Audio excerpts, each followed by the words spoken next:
The email came at 6:12 a.m. on a Tuesday. No subject line. No greeting. Just a single sentence that looked like it had been written in the elevator between floors. Your role has been eliminated effective immediately. HR will follow up. They thought they could erase 7 years of building their core tech stack with a lazy, half-formatted message. They thought I'd fade quietly, disappear into the stack of people they'd cut to make the books look cleaner before their big $620 million merger signing. They thought wrong, because they forgot the one thing that separated me from every other engineer they'd shoved aside. They forgot who actually owned the patent their entire merger depended on. I didn't storm into the office. I didn't reply. I didn't even breathe differently. I just brewed coffee, opened my safe, and pulled out the original notarized document for patent 9,733,118, my little $18,000 project, as our CFO once called it.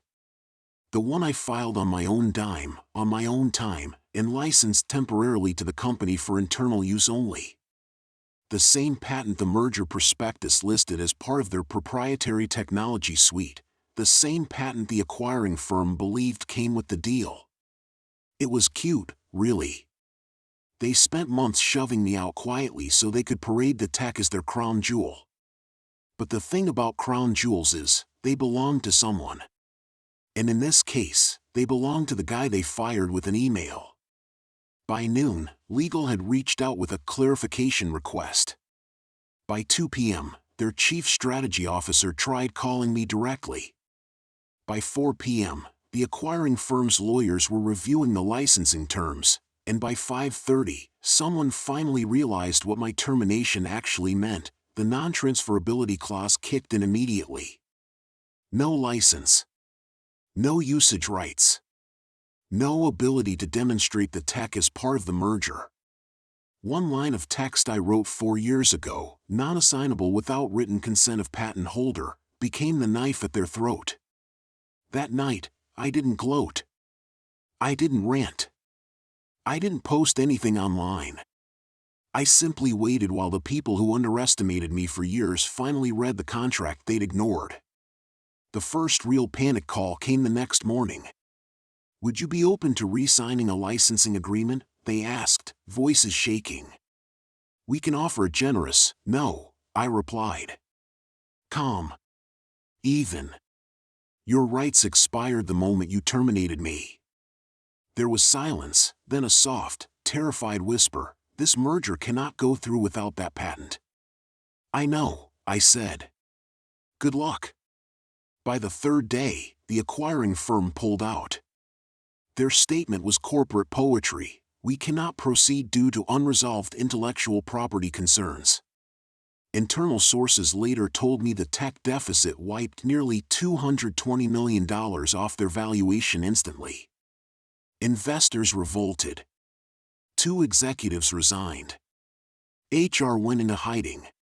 And the CEO, the same man who once bragged that engineers are replaceable, was forced to stand in front of the board and explain how an $18,000 patent detonated a $620 million merger. As for me, I didn't return calls. I didn't negotiate. I didn't come back. I opened my inbox to find job offers from 3 competitors, all starting north of what I made before the email that eliminated me. My favorite part? They didn't lose because I sabotaged them. They lost because they assumed I was nothing. And the moment they hit send, they handed me the power to prove them wrong. Their collapse didn't happen in a dramatic explosion, it happened in slow, humiliating pieces, exactly the kind of downfall that hurts the most. I didn't have to lift a finger. All I had to do was watch a machine that once ran on arrogance and assumptions start grinding itself into dust. Within 48 hours of the merger falling apart, the board launched what they politely called a post-mortem review. The insiders called it something else, the hunt for the idiot who forgot to check the patent. Every department pointed fingers. Legal blamed product. Product blamed engineering. Engineering blamed HR for firing me without clearance. HR blamed policy updates. Leadership blamed a scheduling miscommunication. No one wanted to admit the truth, that they caught the one person who actually understood the technology and assumed the paperwork would magically rearrange itself. Meanwhile, the company's new innovation pipeline presentation, which had been prepped for the acquiring firm, quietly disappeared from their website. I know this because someone on the inside leaked screenshots of the Slack meltdown to me. Not maliciously. Just sympathetically. Turns out people were rooting for me more than management realized. One message from the VP of Engineering stuck out: "We fired the patent holder." The actual patent holder. Who let this happen? Of course, the CEO pretended to be above the chaos. He went on LinkedIn the next day to post some half-baked leadership quote about resilience in the face of unexpected challenges. The comments did not go well. People connected the dots fast. Investors buzzed. Reporters sniffed around. Everything they'd built on bluster and spreadsheets began to sag under the weight of their own incompetence. Someone from HR tried to call me again, this time with an entirely different tone. Gone was the chilly formality. Instead, I heard a soft, breathy desperation they probably practiced in the mirror. "We're hoping," she said, "to explore an arrangement that would be mutually beneficial." Mutually beneficial. The same department that fired me by email before sunrise now wanted to negotiate. I told her, kindly but firmly, no, there was nothing left for me to gain. They had no leverage. And frankly, they didn't deserve the easy way out.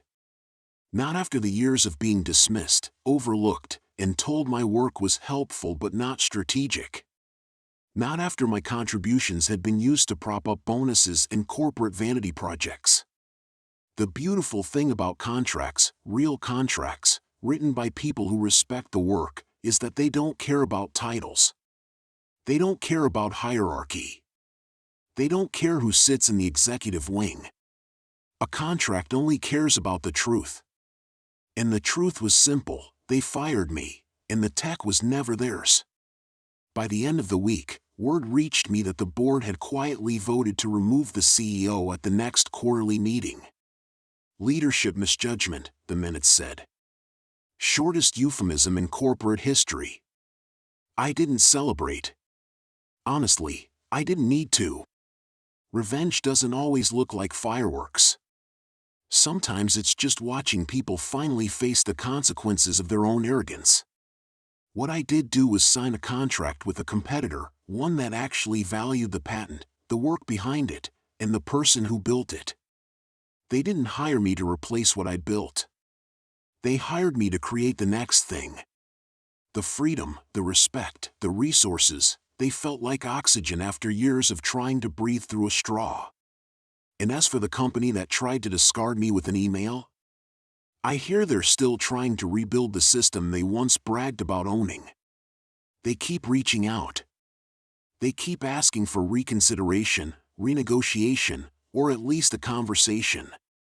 But the truth is, I already gave them the clearest answer possible. When they fired me, they freed me. And when the merger collapsed, it freed everyone else from believing they were untouchable. The collapse kept unfolding like a slow-motion car crash, too late to stop, too public to hide, too humiliating to spin. And I'll admit, I wasn't expecting the next part. Even I was surprised by how far the fallout reached. 3 days after the merger died, the board held an emergency meeting. Nobody outside the building was supposed to know, but people talk when their jobs are on fire. A former colleague messaged me privately, "You should see the panic." They're trying to figure out how to explain losing $620 million because they fired the wrong guy. The CEO walked into that meeting expecting to bluff his way through it. That had always been his strategy: smile, speak in corporate poetry, avoid accountability. But this time, the board didn't want inspiration. They wanted a head. The merger had taken 2 years, dozens of teams, millions in advisory fees, and thousands of hours. Losing it wasn't just a setback. It was the kind of failure that ends careers. Entire departments had been restructured for it. Bonuses were tied to it. Stock forecasts depended on it.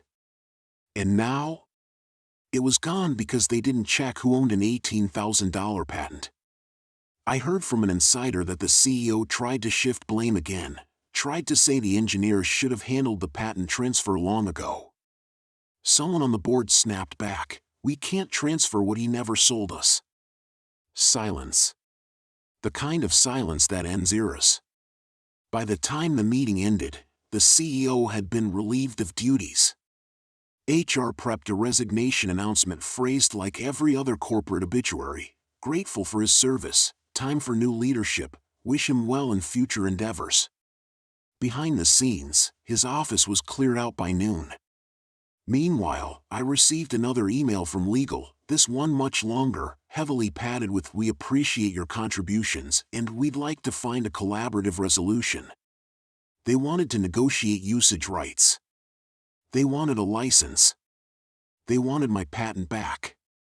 But I had already moved on. At my new company, my first meeting felt like stepping through a door I should have walked through years ago.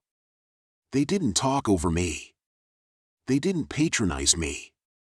They didn't pretend my work was support. They called it what it was: foundational. And when I showed them the next project I'd been sketching at home, the one my old job dismissed as scope creep, they didn't laugh. They didn't delay. They didn't bury it in a folder. They funded it on the spot. I didn't realize how starved I'd been for respect until that moment. Not praise. Not ego-stroking. Respect. The kind that makes you want to build something bigger than a line item in someone else's quarterly presentation. 2 weeks later, word reached me that my former company's stock had dipped again. Investors weren't patient. Partners were reconsidering. The board was scrambling to prove they still had a future. And me? I wasn't angry anymore. Not bitter. Not triumphant. Just free. Because here's the part no one in that corporate tower understood: they didn't lose $620 million because they fired me. They lost it because they believed the contributor is disposable and ownership is implied. They believed loyalty was cheap and knowledge was replaceable. They believed I didn't matter. And when the merger collapsed, the world finally saw the truth: I wasn't the asset they discarded. I was the foundation they rested on. And they were the ones who never understood what I built. The deeper fallout didn't come from headlines or lawsuits. It came from the slow unraveling of a company built on the belief that people were interchangeable. And the unraveling wasn't done. A month after the merger collapsed, I got a message from a former project manager, someone who'd always treated me with respect even when the higher-ups didn't. Her message was short, but it said everything: they're shutting down the entire integration division. They can't rebuild what you made. That division had once been their pride. The one they showcased at conferences. The one they claimed would disrupt the market. The one built on my architecture. Without the patent, without the underlying processes, without someone who understood the system at a level deeper than documentation, it wasn't just unusable, it was untouchable. No investor would go near it. No partner would adopt it.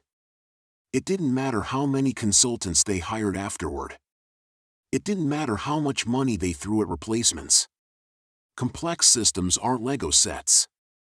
Break the foundation, and you don't fix it, you start over. And starting over wasn't an option for them anymore. Then came the quiet part, the part companies try to hide until it's too big to bury.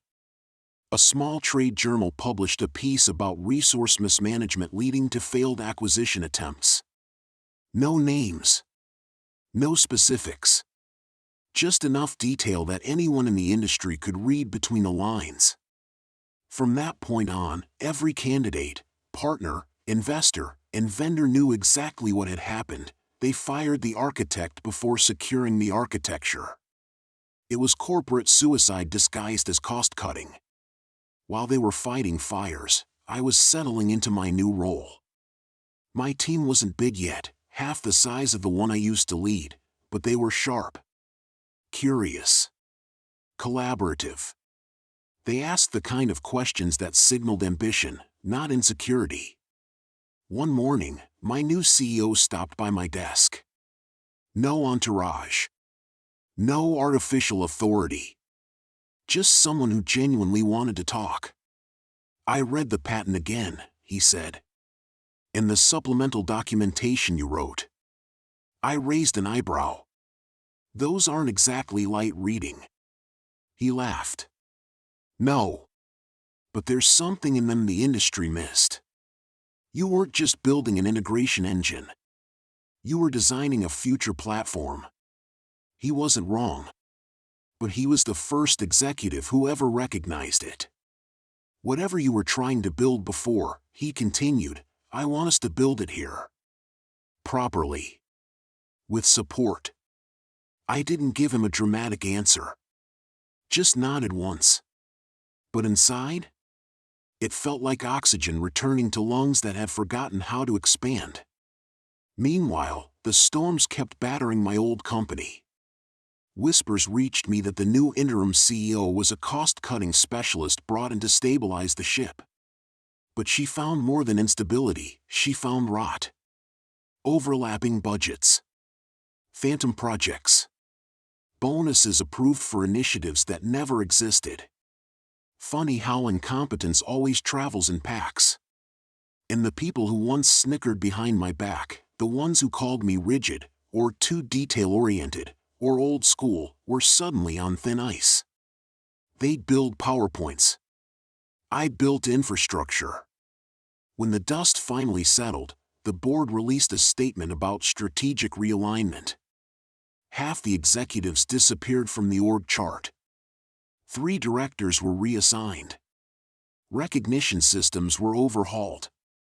And the integration division, the one that once flaunted my work as their crown jewel, no longer appeared in their annual report. Erased. Like it never existed. But I didn't feel satisfaction in the destruction. That was the surprising part. I expected bitterness. Maybe some vindication. Instead, what I felt was something steadier, clarity. They never understood what I built. So they never deserved to keep it. What I did feel, genuinely, was excitement for what came next. My new team had finished the first prototype of the platform I had dreamed of years ago, before office politics and territorial managers crushed every forward-thinking idea. We ran the first full demo on a Friday afternoon. It worked flawlessly. And as the dashboard lit up, as processes connected seamlessly, as the system behaved exactly the way I'd always wanted it to, I found myself smiling, not in triumph, but in recognition. This was what they tried to throw away with an email. This was the real revenge, not their collapse, but my continuation. The real punch came 2 months later, long after the shockwaves of the merger collapse had faded from headlines, long after the board reshuffled itself into something quieter and more forgetful. That's when they made their last, desperate move. They reached out through a law firm this time. Not HR. Not the board. Not even the new interim CEO. A glossy, carefully worded letter arrived, certified, of course, claiming they had discovered new interpretations suggesting that parts of my patent might fall under work-for-hire doctrine. They were fishing for leverage, hoping I'd panic, hoping I'd fold, hoping the legal framing would intimidate me into a settlement. But here's the thing, bullies always assume the person they pushed around is still scared. I called my attorney, that is, the one who originally helped me secure the patent years ago, the same one management ignored because they thought their corporate templates were good enough. He laughed when he read their argument. "They're trying to redefine ownership retroactively," he said. "This won't hold. Not even halfway. We sent back a 3-sentence reply. Patent unchanged. Ownership uncontested. All further attempts will be considered harassment. Silence followed. A week later, I got a text from a former colleague, this one from finance, someone who knew how to read the tea leaves. They pulled legal's funding for patent pursuit. I think they've finally accepted it's yours. The fight was over. They had swung their last, weakest punch. And it didn't even land. But the part that surprised everyone, the part that made industry analysts sit up, was what happened next. My new company announced our prototype publicly. We didn't even hype it. We just released a technical overview and a short demo video. No marketing fluff. No inflated promises. Just clean architecture and real, functioning tech. Within 48 hours, industry analysts were calling it the first true evolution of integration platforms in a decade. Within a week, venture firms were quietly sending feelers, even though we weren't raising. Within a month, 2 international clients signed letters of intent to adopt the system for full-scale rollout. And within 6 weeks, someone forwarded me a screenshot from my old company's executive Slack, a message from their interim CEO. We need to be honest. We didn't lose the merger because of a patent. We lost it because we lost him. I didn't smile. I didn't gloat. I just closed the screenshot and kept working. Because here's what no one tells you about revenge: the best version isn't explosive, or dramatic, or loud. It's not about watching someone else burn. The best revenge is continuity. Progress. Momentum. The quiet, undeniable rise of someone who was underestimated. They tried to discard me with an email. They tried to reclaim what they threw away. They tried to pretend I was irrelevant. And yet my work, my ideas, my design, my stubborn insistence on doing things correctly, became the very thing their replacements feared most, a better version of everything they mishandled. Now, I stand in front of a whiteboard surrounded by a team that listens, a leadership that supports, and a future that isn't limited by someone else's insecurity. I didn't just walk away from that old company. I surpassed it. The board assumed their legal team had scrubbed everything. They assumed the acquisition playbook they'd used a dozen times before was airtight. They assumed that I, the guy they pushed out with a bland HR-crafted organizational restructuring email, would simply fade into the background. People like them always assume. What they didn't understand was that I had spent 8 years inside that company, long enough to see every blind spot they pretended didn't exist. Long enough to know exactly what they would overlook. Long enough to predict their moves before they even drafted the press release. My patent wasn't flashy. It wasn't some groundbreaking AI system or a billion-dollar pharmaceutical formula. It was an $18,000 systems patent filed quietly during a forgotten quarter when our R&D budget had been slashed. But it was the backbone of our entire logistics algorithm, the very system the acquiring company was paying hundreds of millions for because it made us uniquely efficient. Without it, the merger wasn't a synergy. It was a bonfire. When my attorney forwarded me the merger breakdown, I nearly laughed. They had included my system under the category existing proprietary assets. As if it belonged to them by default. As if inventorship didn't matter. As if the signature they desperately needed, the one they assumed I had signed years ago, actually existed. It didn't. And the deeper I dug, the more arrogant their oversight became. The original IP assignment contract? Missing my page. The amendment that was supposed to clean up loose ends? Also missing my signature. The head of legal at the time assumed I would sign it eventually. Eventually never came. When we sent the formal cease and desist, there was a full 90 seconds of silence on the conference line. Then the CFO exhaled like he had just watched a skyscraper collapse in slow motion. This halts the integration, he said. No, my attorney replied, calm as glass. This halts the merger. The acquiring company wanted assurance within 48 hours that all proprietary tech was legally secured. Without that assurance, their board wouldn't release the funds. And the only person who could give that assurance, the guy they fired by email. The panic didn't hit them all at once. It spread, like a quiet infection, starting with a few nervous emails, then a flurry of urgent meeting invites, until finally the entire executive chain was vibrating with the realization that one missing signature from one discarded employee had just turned their $620 million dream into a smoldering liability. 3 days earlier, they had been celebrating. I'd seen the photos on LinkedIn, our CEO raising a glass of champagne, the board smiling like they'd just cured cancer. Caption: a new era begins. Now that same CEO was emailing me personally at 2:14 a.m., subject line, conversation? I didn't respond. They moved on to more desperate tactics. The head of HR, yes, the same one who sent me that cold, templated termination notice, called from her personal phone. Listen, she said, trying to force warmth into a voice engineered for compliance meetings. This is all a misunderstanding.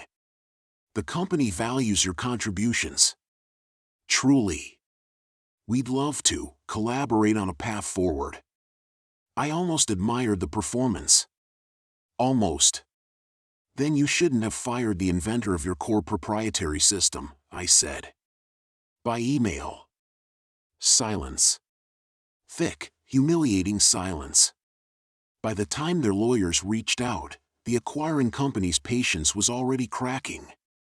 The merger clock was ticking, and each hour cost them money and confidence. Investors were asking questions. The press caught wind that integration issues were delaying the deal. A rumor even started that our algorithm had been illegally sourced. Now that scared them. They needed my signature. They needed it fast. But I wasn't in a hurry. My attorney organized a meeting, virtual, because it amused me to keep them at a distance. The board showed up looking like they hadn't slept, postures stiff, voices brittle. I didn't speak for the first 10 minutes. I let them present their proposal, which was really just a veiled plea. They offered a buyout for the patent. They offered advisory compensation. They offered a tidy sum to make this all go away. I recognized the pattern. They were still bargaining from the same pedestal they'd fired me from. So I leaned back in my chair and finally spoke. You don't understand the position you're in, I said gently. You think you're negotiating. You're not. You're trying to survive a mistake you made. And I don't owe you a rescue. The CEO swallowed hard. We're prepared to be flexible. Flexible? I smiled. The merger requires my patent. The patent requires my signature. My signature requires my terms. And that was the moment they realized I wasn't bluffing. That I had the leverage. That their $620 million merger was collapsing because of an $18,000 piece of overlooked paperwork. That firing me with a template email wasn't just callous, it was catastrophic. One of the directors broke first. What, exactly, do you want? I paused, letting the pressure steep just a little longer. I want acknowledgement, I said. And I want the terms you never thought I'd be in a position to request. Their faces tightened. They knew this wasn't just a negotiation anymore. It was the bill for their arrogance. Their faces were tight, pale, and exhausted, the look of people who finally understood they weren't dealing with a disgruntled ex-employee. They were dealing with the one person in the world who could legally stop their $620 million merger dead in its tracks. I kept my voice measured. Calm. It unnerved them more than shouting ever could. Let's start simple, I said. First, I want the official record corrected. My termination is rescinded. Retroactively. The CEO blinked. Retroactively. Meaning, I continued, you will state, in writing, that my departure was voluntary. Resignation for personal reasons. With full honors for contribution. I refuse to let your lazy, copy-paste email define my career. The board exchanged exhausted glances. This was the least painful demand they could imagine. Done, one muttered. I leaned in slightly. Second, I want compensation for the patent usage, not a buyout. I retain ownership. You get a license. A very expensive one. How expensive? The CFO asked, already terrified. 10% of the merger valuation. They all froze. That's $62 million, someone whispered. Think of it as a discount, I replied, compared to the cost of losing the entire deal. The CEO rubbed his forehead like he was trying to massage back the last 48 hours of spiraling crisis. That number is not, it is, I said simply. And the acquiring company will pay it because they're the ones who want the algorithm. You didn't fire me for financial reasons, you fired me because I wasn't aligned with the culture. That choice has a price. A director cleared her throat. Okay. And what else? I almost laughed. What else? The corporate equivalent of surrender.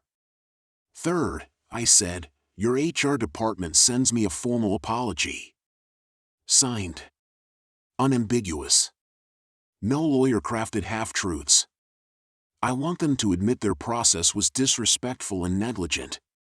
The head of HR looked like she wanted to sink through the floor. And finally, I said quietly, I want you to look me in the eye right now and acknowledge that firing me without a conversation was a failure of leadership. That one hurt them more than the money. The CEO's jaw tightened. For a moment, I thought he'd refuse. But he wasn't holding cards anymore. He was holding a sinking ship. He exhaled shakily. You're right, he said. We failed. I failed. We should have spoken to you, and we didn't. We handled it wrong. There it was. The truth they'd never imagined themselves forced to say. Good, I said. Then we can proceed. My attorney shifted the paperwork on screen. We'll prepare the revised contract. When the license is signed and the apology letter is delivered, my client will authorize the patent release. A director whispered to the CEO, just sign it. We can't lose this deal. And they did. One by one, they signed their names, each signature another admission that they had catastrophically underestimated the quiet guy behind the $18,000 patent. 2 weeks later, the merger closed. The acquiring company paid the licensing fee without blinking. They had been briefed on what would happen if they didn't. They wanted the tech, and they didn't care about the politics. HR's apology came in the mail. My resignation letter, backdated and spotless, arrived the same day. And the $62 million hit my business account with a weighty, satisfying thud. Their company threw a muted celebration online, but the photos were different this time, smiles tighter, eyes hollow, faces older. They weren't celebrating a victory. They were celebrating survival. Corporate checkmate doesn't require anger. Just patience. And knowing exactly which screw holds the entire machine together. And sometimes, that screw is worth $62 million. In the end, I didn't ruin them. I didn't need to. I simply reminded them that the person they dismissed as non-essential had been holding up the entire roof of their future. Their merger went through, barely. Their executives kept their titles, narrowly. Their reputation stayed intact, technically. But they would never forget what happened. Every board meeting that referenced my algorithm, every quarterly report citing the licensed IP cost, every strategic discussion about risk mitigation. I would be there. Quietly. permanently. A line item more powerful than any employee they still had on payroll. And that's the part they didn't understand until it was too late. You can fire an employee. You cannot fire the consequences. As for me, I didn't buy a sports car or a mansion. I didn't post anything online. I didn't brag. I just took my check, took my dignity, and took back the narrative they tried to erase with one careless email. Then I started building something new, something that belonged entirely to me. Corporate revenge doesn't always look like flames. Sometimes it looks like silence, and a signature worth $62 million.